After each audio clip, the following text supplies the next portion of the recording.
Welcome to the Headbangers at the Hangar podcast. I am your host, Andrew Mercer. To all returning listeners, thank you for the support. If you are a brand new listener to the show, welcome to Headbangers at the Hangar. If you love heavy metal, if you love aliens, you came to the right place because we are a mix of both. What is going on, guys? Before I get into anything, now I have to talk about this new jacket. All right, and I need fans of the podcast and fans of If I Were You to settle a debate for me, right? So I was at Target last weekend. Now, for those of you who don't know me, if you called me frugal, you would be very kind. I am stingy with my money, you know. But you know, when you get to my age, you have certain responsibilities, and you just can't be throwing around money on flashy clothes. So I'm at Target with my wife, and we're walking through the aisle to get diapers, and I see this jacket hanging up, and I'm like, I just stop, right? And I'm, I say, that jacket is fly. She's like, you're not gonna buy that jacket, right? That jacket's fly. Like, it's fly. It's a fly jacket. And I'm just staring at it. It's $30, full transparency. And she's like, well, go ahead, buy it. Like, I had played a show the night before, so I made money. And she was like, well, go ahead, buy it for yourself. You know, I was like, I can't do it. Like, it wouldn't be responsible, you know. So I just stare at it for about 2 minutes. And finally, we walk away. I say, I can't do it. So then, you know, we're walking through the store, and she's talking to me, and I'm just like, I can't have any conversation right now. I'm stuck on the jacket. Like, I'm torn. I'm so upset I can't get the fucking jacket, Andrew. I said, I'll get the jacket. So I ended up getting the jacket. I think it is fly. Now, a lot of people have, not a lot, but I'd say it's about 50-50 with people who agree with me and people who do not agree with me. But guys, settle the debate. If you're a fan of the podcast, if you're checking out the podcast just for If I Were You, let me know. Is this jacket fly or not? Thank you. And I would like to thank my last guest, Kieran Scott. He was on the podcast, which just dropped earlier this morning. I had been sitting on the podcast for not too long, but for a little bit, and I'll get more into that as I get into the monologue here. But my guest this week, he's a huge guest. It's got kind of a local flair to it. For those of you who live in New York, specifically like upstate New York, my guest is Randy Pasquarella. He is in a band which I mentioned twice already, If I Were You. He is also in the band I The Fire, which is kind of a side project of his, and he is a dope producer. Like, he produces all the If I Were You stuff. And if you guys have ever heard this band, or if you end up checking them out, like, the production is so clean, and he's like always got you on your toes as a listener. Nothing is ever the same. Like, no chorus is ever the same. There's either like a piano at it or some kind of synth, or like something is always different. I would like to compare him to the production of like Kanye West per se, but I'm not sure that Randy would like that very much, especially with all the stuff that's been going on with Kanye recently. But let's get right into it. They just put an album out called A Decade Gone By. It's a collection of songs that they've done in their past, and they have one new track on there called Rescue Me, which features Rory on it from Dayseeker. So let's listen to that one right now. Love the pinch harmonic. Ugh.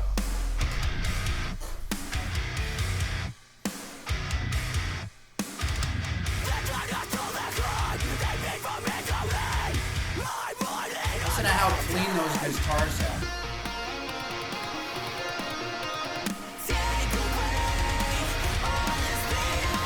And this is Randy right here singing. He does the clean vocals.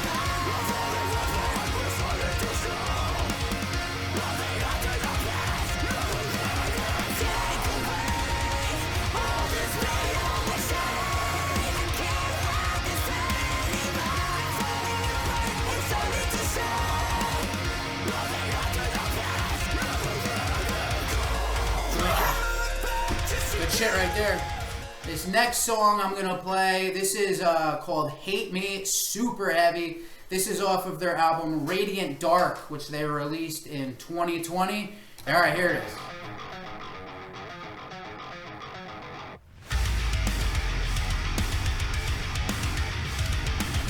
Those guitars are dropped way down. I think he said they go even lower than A sharp.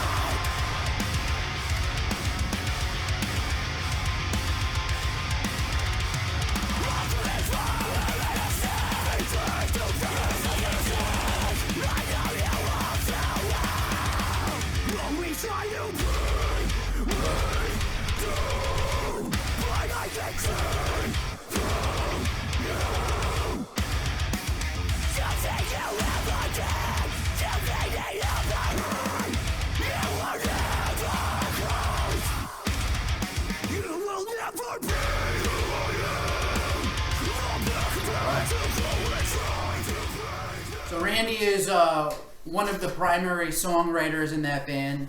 Him and the screaming vocalist Dan, he told me they kind of split the writing, but Randy is also in a side project, Eye the Fire, which is it's a lot softer, but again the production is just phenomenal, super spot on. This is the newest single from Eye the Fire. This one's called Reflections.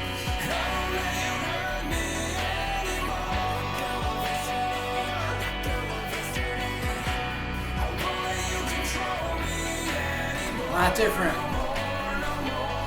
Still a super clean, great atmosphere with the instruments.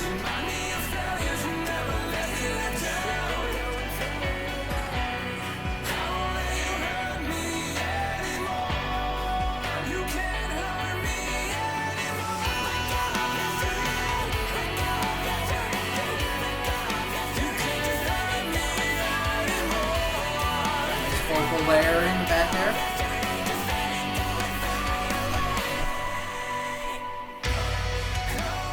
So I had mentioned that I was kind of sitting on the Kieran Scott episode. I wasn't sitting on it for too long, but full transparency, my aunt passed away earlier in the week. We found out on Tuesday, and it just didn't seem appropriate. It still really doesn't seem appropriate to be putting stuff up and trying to promote myself, the show, my music.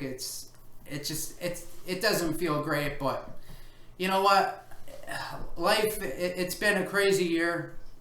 My grandparents passed away within the year. My grandmother went first, who was like the rock of our family. And then my grandfather passed away shortly after that, after having been in a nursing home for a while. And it was a lot for our family. Like, for me, like growing up, my grandparents were always involved. They were 5 minutes away from us.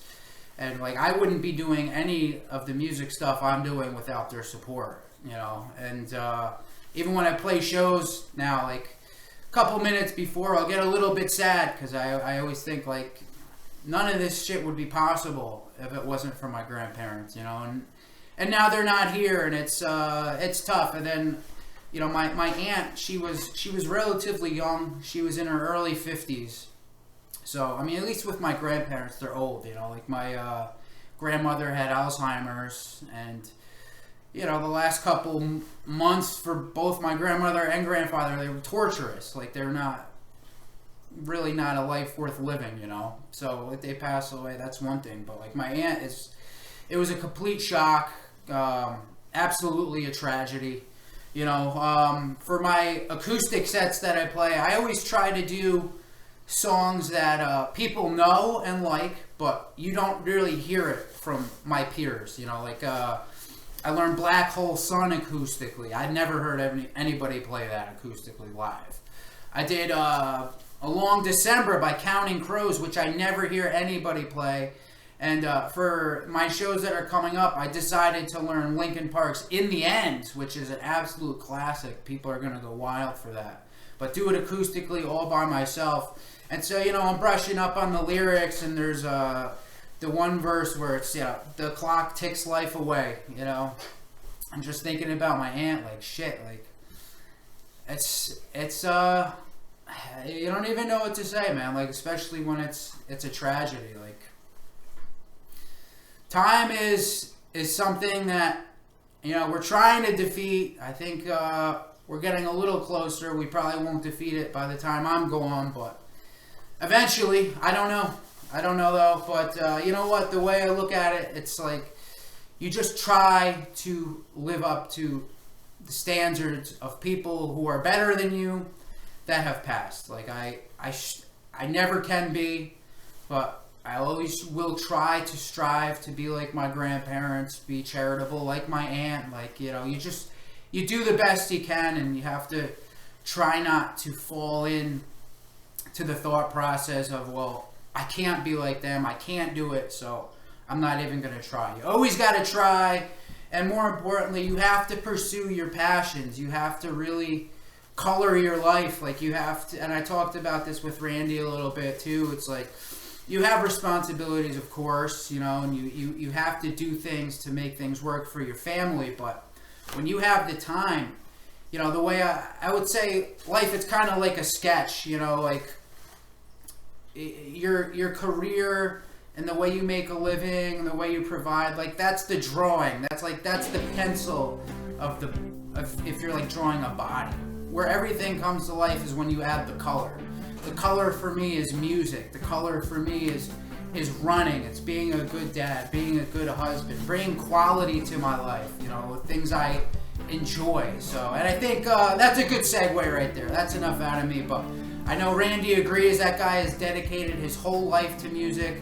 If I Were You, guys, check it out. They are a badass band. He didn't take offense to this, and I don't think he should, but they sound a lot like We Came as Romans, in my opinion, but a lot more ballsier. The heavy screaming is a lot more harder than We Came as Romans. But here it is, guys. Without further ado, this is a gigantic guest, huge guest, Randy Pasquarella. Hey, Randy, what's going on? What's up, man? How's everything? It's good. You're I'm excited to have you on the show. You're a big guest. So thanks for having me. In terms of streams, my number one guy is Buzz from Unearth. I had him on a couple months back, but you're number two. You guys have some songs up in the millions, so yeah, really killing it out there. So it is St. Patrick's Day for people who are listening. So thank you for coming on. Are you a big fan of St. Patrick's Day? I am, yeah. I mean, like, I don't do the whole corned beef and cabbage, but like we have a couple drinks later at night, to celebrate. Yeah, it's my wife decorated everything. You're like me. You have a daughter, right?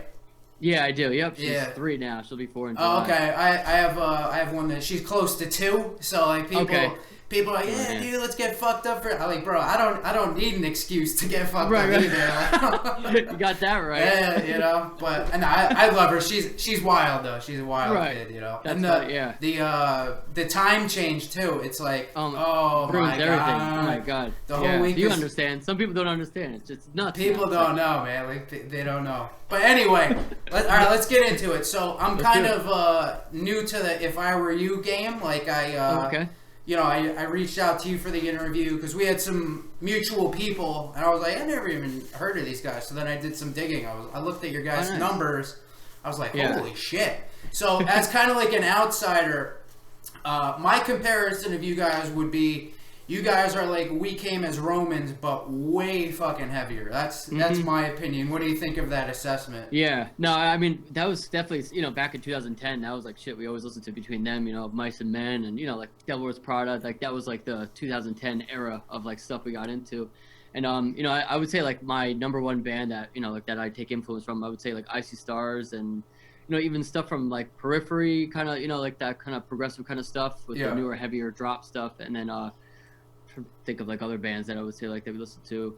What is that, like Animals, that band? Well, you personally, you must be a fan of Atreyu, right? Because you do. Oh, of course. You do those like singing parts, right? And you exactly. You have a separate screamer, and then you do most of the singing stuff. Yep. And you play drums, which is I'm not a drummer, but I imagine it's super difficult. It looks kind of hard. Yep. What's the strategy there? Just kind of muscle memory?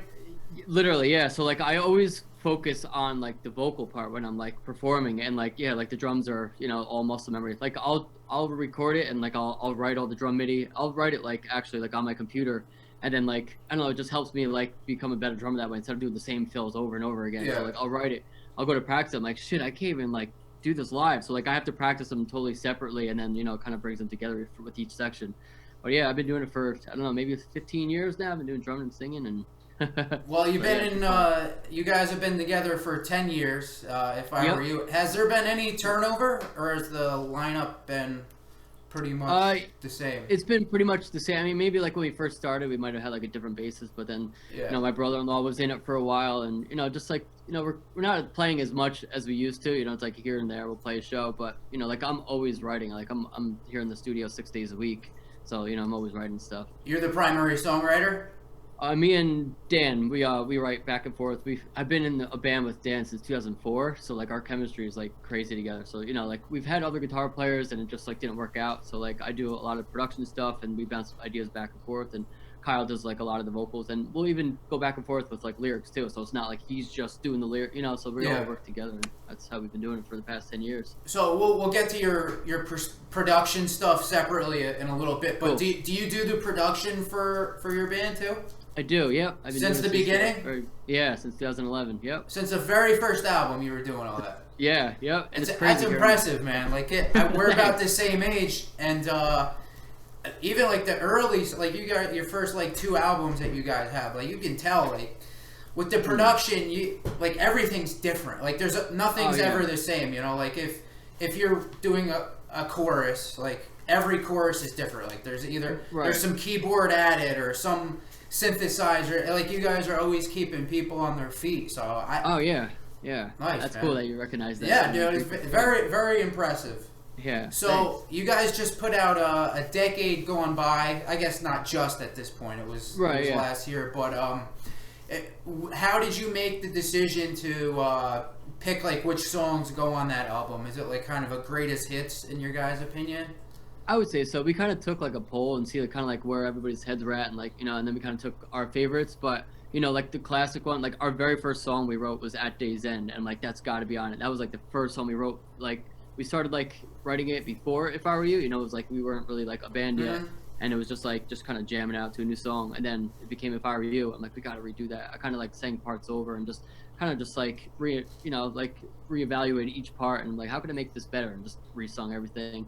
And then same thing with the other songs. We're like, we just kind of took like a couple songs from each album. It's like what would people like, and then I would enjoy too to like remix and master and retrack again. So it was an awesome experience. It was cool like seeing like listening to these songs from like what the quality used to be and then hearing my quality these days. I'm just like, it's like a brand new fucking song, Yeah. My favorite is Too Far Gone. Oh, okay, nice. Dude. Yeah, that's it, like orchestral stuff. Yeah, killer. Oh yeah, killer. I'm a sucker for like breakdowns, which you guys have a lot of. It's really fucking heavy shit in there. So you guys are obviously very talented, a skilled band, but like there's a lot of talented bands out there that don't do anything numbers wise as far as like Spotify, getting any kind of notoriety. You guys have some big time numbers on Spotify. They got a couple songs that are over 1 million streams. What's contributed to that? Are you guys on any playlists? Like what is the strategy there? Right. So I think the first thing, like that, some of these like younger bands, because like I'll record so many bands and everybody thinks it's just like, a get rich quick kind of scheme. Like, oh, I didn't get on any playlists like within like a month or something. It's like, but it's all, I always tell people it's all about consistency. Like over the years, we've been posting stuff for, we started picking up traction in 2016. So that's 6 years of like hard work, constantly putting albums out that had, maybe 1,000 plays on a song over, a couple of years and here and there. But like I said, consistency. And then in 2016, we're like, let's get guest vocals, and we got Garrett Rapp from The Color Morale, and he joined in on a track on Looking Through Me, and like that was our first playlist, and that's like where it kind of took off, and it was exponentially kind of just like kept going up. And then people saw that Garrett Rapp was on it, and they're then they would check all the other songs that we had in back catalog. And then we did the same thing with with Devin Oliver. That was it was awesome to have him on it from Icy Stars. And it was just crazy having like my favorite vocalist on our track. And then that even more, and we got that on Dreambound, which was on it's like a YouTube channel. I don't know if you heard of Dreambound before, but they do like a YouTube channel. It's almost like a playlist for Spotify, but they kind of shed some light on these newer bands. And So they've been posting stuff like for us there, and then same thing. Nice. We just like let's get one more guest vocalist, and we did that for for Rescue Me. We got what's his name from can't think of his name. You know his name. Yeah, from it starts with a D, the band, right? Yeah, right. Something Sleepless. Like, isn't that one of their albums? Shit, Rory. Yeah. Rory is his name? Yeah, Rory Rodriguez. Yeah, all right, there we go. There we go. So how do you get these? How do you get these guest vocalists? Do you have the music already recorded and stuff? Then you send it to them, and they are like, all right, this is good. I want to hop on it, or do you kind of ask them ahead of time and they contribute? How does that go? Yeah, so a couple. I think we did it a couple different ways for each one. So like we would write the lyrics, and then like we would just let them take it and do whatever they want as far as like melody and here and there. And I think Devin, we wrote the exact like melody we wanted him to sing, just because like it was just so like embedded in our brain, like it's got to be like this. And he just like threw his voice on it, did his own part, threw his own little twist into like switching a little bit, a couple of lyrics, or if he switches the melody. So that was cool. And then with Rory, we wrote the first part, and then he wrote this complete like second part or whatever, and he kind of did his own thing. So like we kind of did something different for each artist, and it came out great. As soon as he sent it, I'm like, it's awesome. And we also got the screamer from what's that other band for Hate Me. Like we got the screamer from. Man, I'm like losing these band names. Who's on Hate Me? But yeah, so we did the same thing with that. We just gave him, just like we told Kyle to scream over it, and then he just did his part on it, and it came out great. We got good traction off of it. What generally, like, what's the reception been to, like, what's your most popular album that you guys have put out? I would say, Inner Signals and Radiant Dark. That I think was like more like a recent one. Inner Signals was that was the one with Devin Oliver on it, and that kind of like set us apart from like our other albums. Like we had Life After Death, and that was good. And you kind of see the growth over the years. You kind of see it like when you look in like the artist page, you see like a little bump, and then like a huge bump like as soon as like an album drops. So we always release singles first. We would do like 2-3 singles, and then the album just to hype it up instead of just like surprise. I feel like it does better. Like when you actually target the dates and when to post stuff. Yeah, it's funny you saying like how every album kind of bumped up. Now again, as kind of like an outsider who wasn't with you guys from the start. Not my fault. I just never came across it. But I went through every album, start to finish in your career. I noticed that when you guys put out the Sleepless album, like that's kind of when I saw it was like a little different. I felt like it changed at that point where it became more like, okay, these guys they're out of like the late teen years, and now they're like the music. It sounds like the bottom was heavier. The production was a little better. Was there anything that happened going into that album where you guys really changed? Yeah, definitely the production.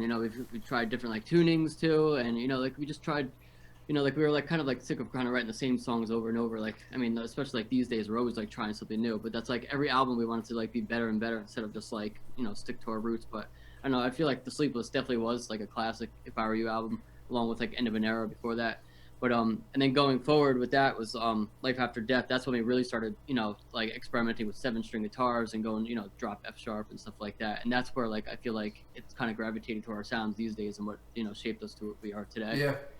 But and we're still we're trying we don't just want to stick to like one specific tuning. We'll have like 4 or 5 different tunings on a whole album. So it's like there's no rules, just write, write whatever you feel. And the guitars are getting crazy these days, man. Like the 7-string. I remember when the 7 strings, like my first introduction to the 7-string was Korn was doing it, the Deftones were doing it, and Petrucci was doing it from Dream Theater. Whereas the other guys were doing it just to be fucking heavy. Petrucci did it because like he ran out of notes, like because he's like exactly. I need one more string. But like now it's like the 7-string is totally commonplace. I think some guys are even using like 8 strings. Oh yeah. I know, like I don't know if you're familiar with the band Junket, who's like another local band. The bassist has 6 strings. It's like some of the tunings and stuff are getting wild these days. Right. But I know Junket. You're you must be a multi-instrumentalist, right? Since you play guitar, you play everything. Yeah, I started out on drums. My dad taught me when I was young. I was like 6, 7 years old, and he taught me how to play. And then he sings and plays drums too in his band back in the day. And I kind of picked that up from him. And then I wanted to learn guitar. So like as I was recording all these bands, I would just watch people and just pick up, you know, different techniques. And, you know, I'm like, so then that's like when I started writing a lot of the stuff for If I Were You, and I do a lot of the leads, and then me and Dan will like write our own songs too and present it to each other. So like I write like full songs and he'll write a full song, and then we'll write together in the same room too. What was your dad into? He was, you know, he's like into classic rock, and he never did the double bass. We'd always have our drum sets next to each other and do like drum solos in my bass and stuff like that. But, you know, he was into like, you know, John Bonham as a drummer and stuff like that. You know, classic rock. So he was. But yeah, he was cranking still playing out, all the time. Zeppelin, Black Sabbath. That was going on in the house. Oh yeah. Of course. Yep. Nice. All the time. Yeah. And he still jams every day to this day. He's still always bothering my mom in the basement. So what? Over the years, have you guys done like a lot of touring? We've never toured before, to be honest. No. We've always just done like local shows. Like we would always like love like to try to do a tour. We've done like a couple, you know, shows back to back, but we never got a chance to do a tour. We were gonna do it August of 2020, and then COVID hit, and then it kind of just like everybody's morale just got, you know, kind of went down. But you know, like we're just stuck in the studio. I'm constantly writing. Like I said, I would love to tour, but well, you guys must have been asked at least to be taken out by a few bands. Oh yeah, right? Yeah. We've had quite a few inquiries about it, but it's just like, you know, everybody, you know how it is. Everyone's schedules and craziness. And I don't know, like these days too. Like I don't know if you need it. You know, like, right? Yeah. You're totally like right. you could spend a lot of money and set up the tour, and you know.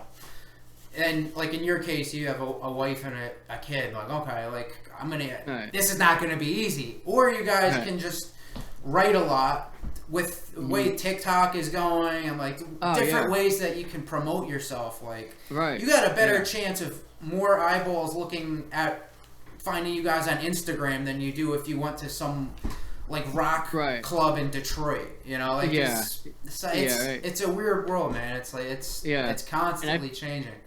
I feel like we have, you know, a bigger fan base everywhere else, but, you know, from where we are, like in New York, like we would play the Chance here and there, you know, like, and like, I don't know, I feel like nobody would like come out, but we have all, you know, we have people asking us to play these tours or shows, come here, come there. It's just like, it's just hard, you know, you got to set it up, you got to get like a van, you got to get the gear, and then, you know, it's a lot that goes into it. I mean, I would love it. I do miss playing. The last time we played a show was, I feel like, I don't know if you heard of the I Matter Fest. I think it was like 2019. That was the last time we played. Where was that?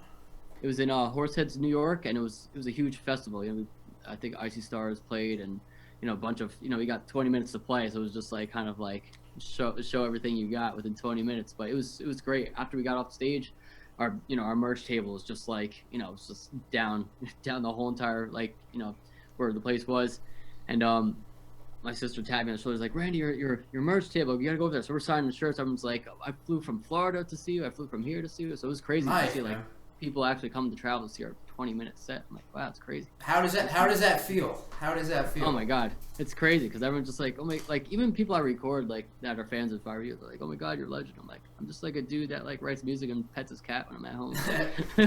But it's awesome, man. Yeah, it's definitely a humbling, you know, it's definitely a humbling feeling, and you know, I continue to write, you know, forever. Like everyone's always asked like, what are your hobbies outside of music? And it's like, I don't really have any. So there's no time, like, there's no time. Yeah, it's like, exactly. If I'm not working on somebody else's, I'm always just going back to mine. And I write for If I Were You, I write for another band, and you know, like I'm just always writing. So I love it. What's one or two songs that over the years like people really vibe to live, where you can tell like these guys are singing the chorus?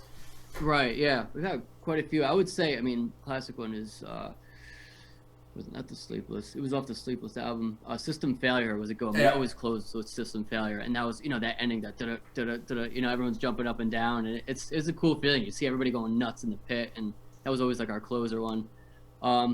We played. I'm trying to think what other ones we played. We kind of started off with like different ones. Each show we kind of like did something different. Like we did Faithless before, and that was like, you know, like when we started doing more like the drop F sharp kind of stuff, and started doing stuff like that, and you know, with the drop pedal, which was nice, so you didn't have to like change the guitars, you just hit the pedal, and then you're just, you know, you're on your way to like playing like the heavier kind of stuff, so you don't have like 10 guitars lined up, which was cool. I'm trying to think what other songs did we play. I mean, we played like older stuff too that, you know, people reciprocated nice too. It was like Walking Away was a good one, and stuff from like End of an Era. So we kind of played a couple songs from each, you know, kind of album too, but we never got to play anything from the new stuff. Which I would love to if we ever start playing again. Yeah, it's things were going a lot better. Like I think on the again, I'm not political, nothing doing politics here. Right. On the COVID side of things, it looks like it's going away. But now the problem is like with the war and like the gas prices, it's like people still like don't want to come out because it's like, well, now the gas is so expensive. Right. It's like, I can't imagine with like a band that's going on tour with like with the trailer and like a big van, like how it's crazy and it sounds stupid. Like, gas is too high, but like, dude, like, if you're it matters, man. Like it matters. You're living it, man. It is crazy, but I mean, you're just making money on merch and stuff, like pretty much to support like your dream to go out and so you just got to do it for the passion and not think you're gonna make any money. Just do it for for sure to play and meet people. So what bands are like your influence? Like going back to a little kid, like what is some of the stuff like you love? Yeah, I mean, back to being younger, I would always jam. Linkin Park was always like that was my heavy shit. And then I got a little bit older and get into like some heavier stuff. It was like As I Lay Dying, It Dies Today.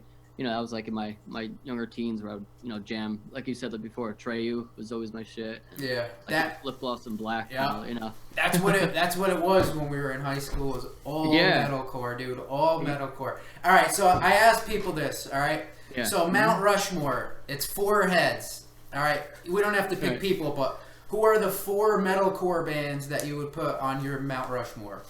Oh man, that's a good one.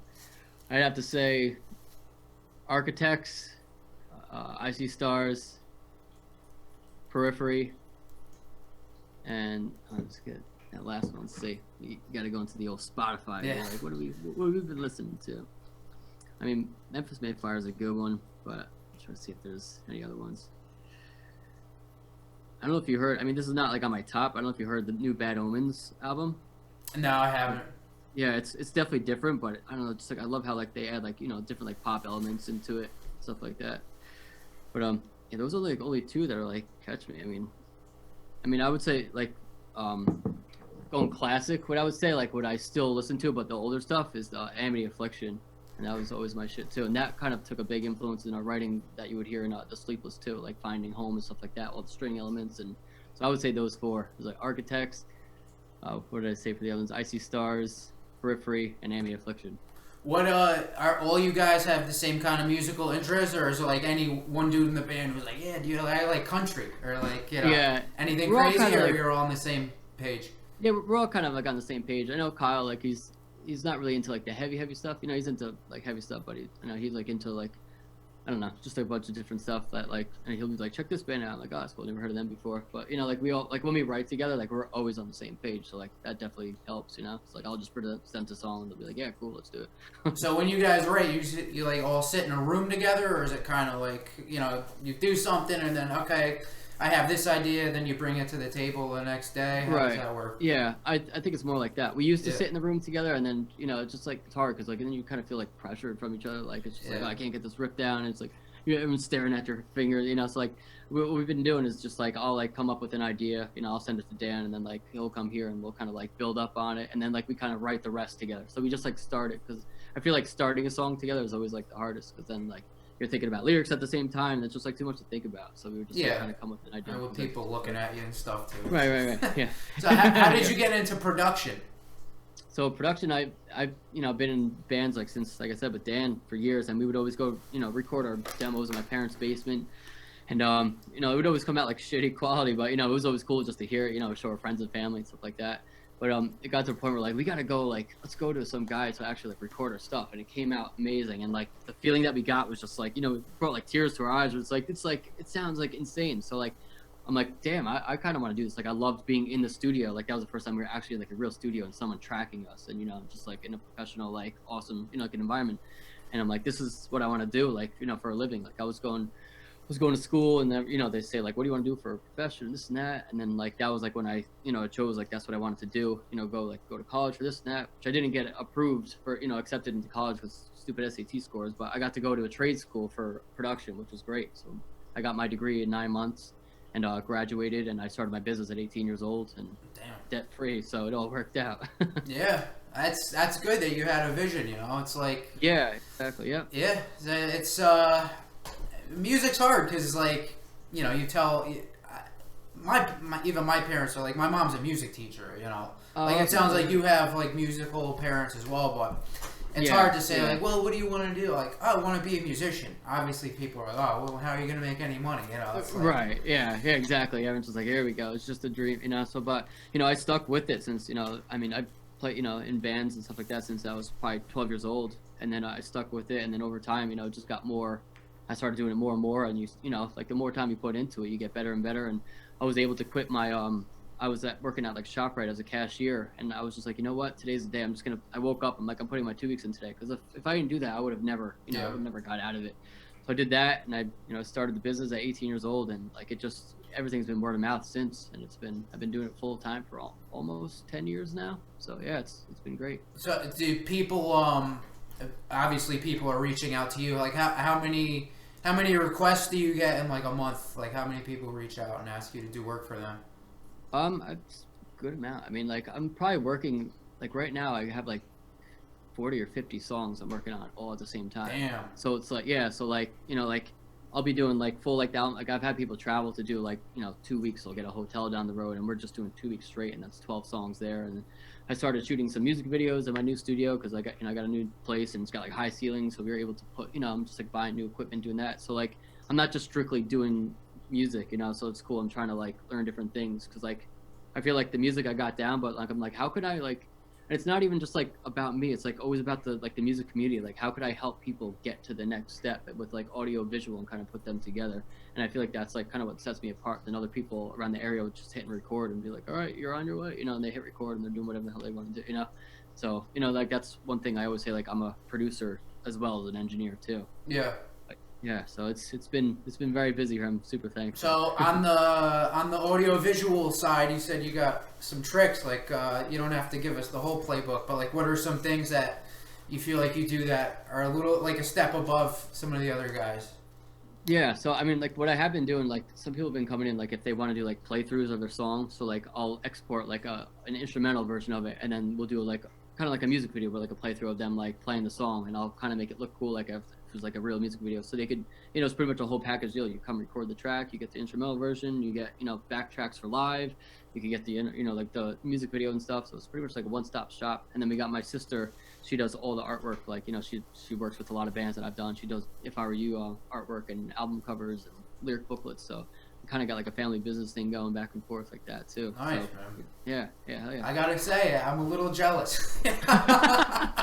Like I do like the acoustic circuit. So like I'll do like 3-hour sets at a bar, like awesome. Mostly like 90s alternative covers, classic rock and stuff. Hell yeah. So. Everyone knows the words and singing along with you, right? Yeah, especially when they're hammered. It's a lot. It's a lot of fun. You know, but like you're doing it. Like I have a day job, and you know, but like when I get free time, like that's what I love to do. And then like that is your job. So it's like, damn, you know, there's a little jealousy, but it's all right. That's all good. I mean, if you have enough time to just play your guitar, and you know, when you're getting that Zen mode, when you're just you and yourself, you know, like that's a win right there too. There's some people that just like, I've known people that just sold all their gear and it's like, I'm done with music. I'm like, what are you doing? Like, it's your passion, stick with it. You'll find time to do it. So that's awesome to hear for you too. Yeah, I mean, I say this all the time, right? Like, above all, I'm a husband and I'm a father. That's 1 and 1A, right? But right. If I ever lost my passion for music, like I'm not a person anymore. Like it just doesn't make sense. Like that's what I do. Like I'm a dad, I'm a father, but like I'll always love music. I'll always play music, and I'm sure I know you feel the same way. But it's like if that was ever gone, it's like what's the point? Like I wouldn't be a good husband. I wouldn't be a good father. I wouldn't be like I would be just a shitty person. Like. Yeah, I know exactly what you mean. And it's like, it's not just for music too. Like I tell people all the time, like I don't make a lot of money doing what I'm doing, but like whatever you like to do. Like I have a friend who loves writing screenplays. Like dude, like life's busy. Like I haven't gotten a chance. Like bullshit, dude. Like just fucking do it. Like whatever it is. If you like to swim, if you like to like jump on a trampoline, whatever you want to do, whatever your passion is in life. Like there's other things like. You have to make money, you have to prioritize, but like when you got free time, like you need to hit like what you love to do. Like that's just... everybody thought that I was gonna, like I was gonna stop music. Once you have a kid, like, oh, that's it, Randy's done with music. But like, to be honest, like I was doing it more. Like, I started getting so busy that my wife was able to quit her job, and she was a stay-at-home mom, so we didn't have to, like get a babysitter. So she got to do that, and I was able to do music more. And the more I do it, the better I get at my craft. And that's when I started, outsourcing, doing different things, like as far as like doing video and stuff like that. So now I'm starting to get better with that, and it's just like the business has just been growing over the years, just like since I've been doing it full time. But it's cool, like daughter's into the metal shit, and she's freaking headbanging. Really? Yeah, she's all about it. All right. What kind of stuff? Like all the stuff you listen to? Just anything I'm working on. She's like sitting there, I'll play. She'll sit on my lap, and I'm like, damn. Instead of like chores of you making your bed, I'm gonna make you clean up my tracks. There's the chores. So here's the real question, right? Is your daughter into Encanto yet? I don't know. What is that? It's a movie. I don't think I've heard of it. You haven't heard of Encanto? Oh, no. Dude. I gotta check it out. You don't have to watch the whole movie, but after you're done, you have to check out on YouTube. It's this song "We Don't Talk About Bruno." Okay? Oh yeah. We don't talk about Bruno. My daughter is obsessed. We have Disney Plus. Okay, so yeah. Is it like animated? Yeah. It's animation. There's like singing and stuff. Like yeah. Oh, that's awesome. The kids are going crazy for it. Yeah. We did like a Frozen thing for a while. But then Encanto came out, and it's pretty much just all Encanto. Right. So it's cool that your daughter is into the metal stuff. Like right now, she is. I have to we go in the car. I have to put on Coco Melon. I don't know. Oh, I know. I know Coco Melon. You just go crazy. My daughter's into. I don't know if you know Blippi. You know that guy. I know Blippi. We haven't gone down that road, luckily. So, it's just everything's Blippi. Oh my god, Blippi this, that. Characters on the wall and this. Oh my god. So what are some projects you're working on right now? Like you're really like psyched about. Like you don't have to make anyone feel bad, but like what are some that are about to come out or that have come out recently where the band that you're doing work for is gonna really start blowing up? There's quite a few, man. Like one of I would always say like good, everybody's like friends of mine, which is cool. You meet all these people and everybody just like, it doesn't even seem like you're working anymore. It just seems like you're just like tracking, with a bunch of friends. But a bunch of good friends, I would say, in Saving Vice. I don't know if you heard of them. They're, like they got like a similar style to like If I Were You. They got a lot of synth, and I produced them too, and we produced together. So they're coming out with some new stuff, and I've done like I think an EP, a full length for them, and so Saving Vice. Another one is Glass Crown is another good one from the area. And they do like kind of like heavier, drop E, F kind of stuff like that. And then also like same kind of like catchy choruses, singing. Feed the Addiction is another good one.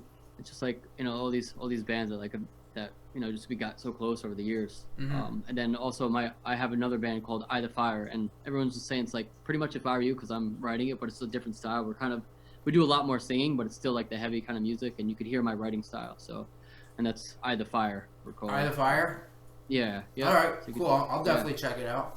Yeah, man. Yeah, I'm a fan, dude. Like I'm like metal wise, like I'm more along the like Slipknot, Korn, Disturbed route, but like I like your guys' stuff a lot. Like I was blown away by like the production. Like thanks. Everything is so like crystal clear, like super clean.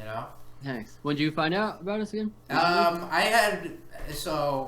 This is like total 2020s, but like I started the podcast, and I like to talk to musicians, like locally. Like I try to do things nationally. Like I just talked to a guy from the UK, but like if I can get a local person, I like getting local people. And you came up that as a mutual friend, that we had 10 mutual people. Yeah. And I don't know, your picture was something like you drumming, or it was definitely musical. Right. So I was like, all right, let me see like what he's got going on, and that's cool. Basically how. So I reached out, and we have a mutual friend, Chris DiTullio. You might remember from Talionis back in the day. Wow. Yeah, you were a friend of his on there too. So I was like, you know this guy? He's like, yeah, I know him. Like they were. Oh my god. They used to play a while ago. Yeah. Yeah, that was my other band, Nania. With the same guitar player with Dan. That's in If I Were You now. But that was ages ago. It's crazy. Yeah, I've talked to Jimmy from Gizmochi. You remember Gizmochi? Crossed their paths, and we recorded with their with Jay Jay Hannon. Oh, That's nice. who we recorded with, yeah. Yeah, they're a very underrated band. I don't know if you heard their newest album, but I haven't. Omega Khalid. It's it's better than the first one in my opinion. Oh man, they're wild because like I told Jimmy too. I was like, you guys are like Meshuggah, but not as boring. Not as boring. Right. Yeah. Jimmy's the drummer, right? Yes. Yeah. He's the drummer. And I talked. You probably know this guy too, Dave Alexander from Sugar Red Drive. Oh yeah, yep. Yeah, you guys are along the same time period. Yeah. I don't know if you know PJ from Sugar Red Drive. Yep. So like I record, I was renting the studio with Pat Gasparini with his dad, and we record together. So it's crazy. Everybody's connected one way or another, you know. Yeah, for sure. Yeah. So my the name of the podcast, I'm about to let you go, but I always have. It's called Headbangers at the Hangar, right? I don't know if you know the song Hangar 18 by Megadeth, but it's basically like an homage to like to aliens. And I'm a huge UFO alien guy, so I try to want to incorporate both of them. But the podcast has pretty much turned into music, which is fine. But what are your thoughts about all the recent UFO alien activity? Do you think it's bullshit? I don't know, man. There's been a lot of shit going on like lately, so I don't know. I don't think it's bullshit. I think there's something going on. You know, you see shit on Facebook, you never know what to believe, but like I feel like there's something out there. You remember when they were doing like the Area 51 shit and everybody's just kind of, you know, like charging at Area 51? Yeah. I don't know. I feel like there's something that we don't know or we have an idea and we're just not, you know, getting any insight on it. But I think there's something. Yeah, what's happened over the years, it started probably in like 2017. Is like the government's just more transparent about things. Right. Like in the past, if anything came up, they were just like dismissive. But now it's like something comes out and they'll throw you like a curveball, be like, we don't know what it is, but it could be craft from out of this world, you know. And, and every report, like they just admit a little bit more, and I feel like it's just they'll just keep admitting something little by little, and then eventually we'll be like 20 years down the line and they'll have recovered an alien body, and by that point people will be like, yeah, well, no shit, like we knew it was out there. Yeah, so, exactly, yeah. And like they probably know something, but like you see how like COVID affected everybody, like literally. And then try telling people that there's aliens, you know, just like drop it on them, like no go. All right, man. Some aliens for the studio. Yeah. All right. Well, I appreciate you coming on the show, man. It was like I said, you're a big guest, and you know, you guys are killing it out there. What are any future plans? What do you got going on?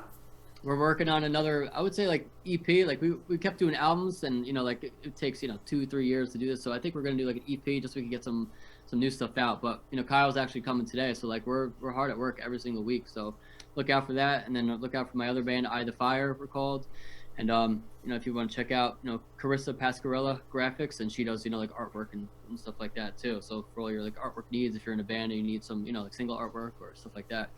But yeah, and Pasquarella Recordings, that's my business for any mixing and mastering services or recording. And yeah, man, that's my story. All right, sounds great. Here's the deal. I'll check out that other band that you're in if you check out We Don't Talk About Bruno, all right? Perfect, man. I'll do it. All right. Thanks, Listen, man. Have a good rest of your St. Patrick's Day, okay? Don't drink too man. much. Enjoy. Yeah, I'll try not to. You as well. All right, see ya. Thanks, man.